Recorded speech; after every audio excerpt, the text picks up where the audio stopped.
Üdvözöllek a csatornámon! Ma egy saját ötlet alapján készült süteményt szeretnék ajánlani, ami kakaós piskótalapokból, epres, joghurtos tejszínes krémből és csokimászból áll.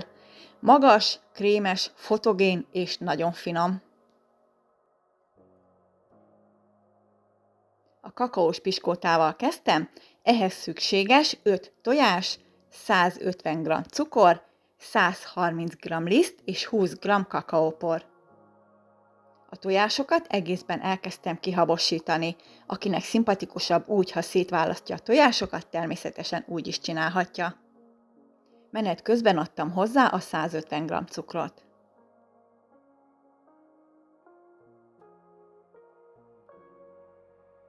Addig kell habverőzni, míg a krém kifehéredik, stabilan összeáll, nem híg, hanem szépen lágyan folyik le a habverőről.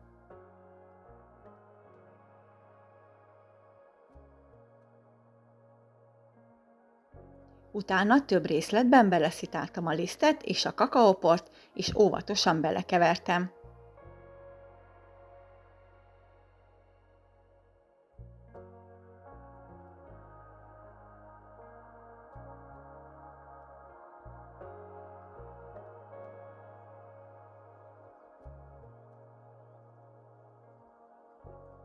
A masszát sütőpapíros tepsire kentem.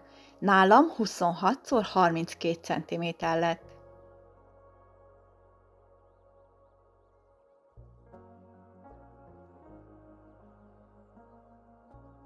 Előmelegített sütőben 180 fokon 10 perc alatt megsütöttem.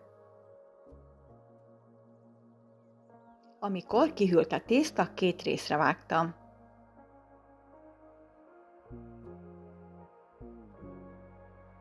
–100 g étcsokoládét egy evőkanál étolajjal mikrohullámos sütőben megolvasztottam, és rákentem az egyik tésztalapra.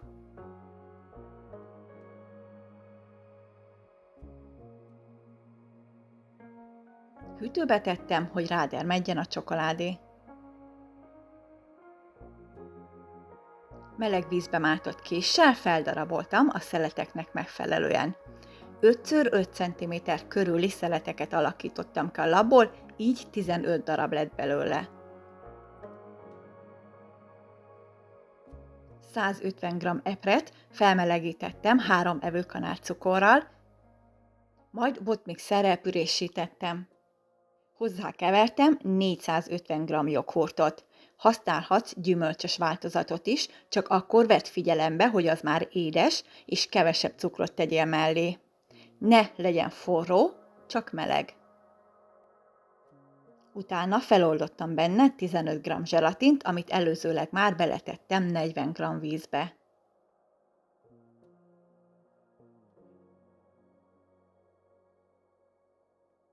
Négy deciliter tejszínt habbá vertem,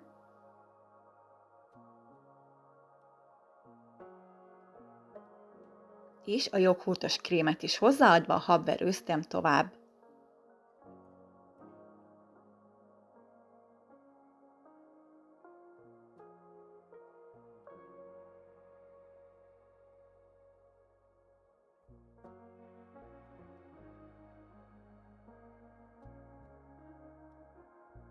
A krémet elegyengedtem a piskótalapon.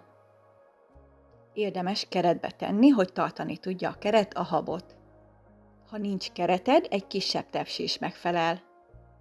Akkor viszont érdemes előtte kibélelni egy fóliával, hogy azzal együtt ki tud emelni belőle, ha megdermedt. A feldarabolt csokis piskóta négyzeteket egyenként ráhelyeztem a tetejére.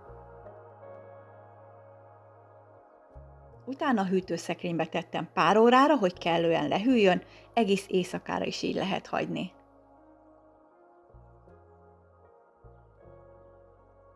Mivel a teteje már ki van alakítva, így szépen szeletelhető. Remélem tetszik, és kedvet kaptál az elkészítéséhez. Ha lájkolod a videót, nagy örömöt okozol vele, ha a további receptek is érdekelnek, kérlek iratkozz fel a csatornámra. Köszönöm, hogy velem tartottál, legyen szép napod!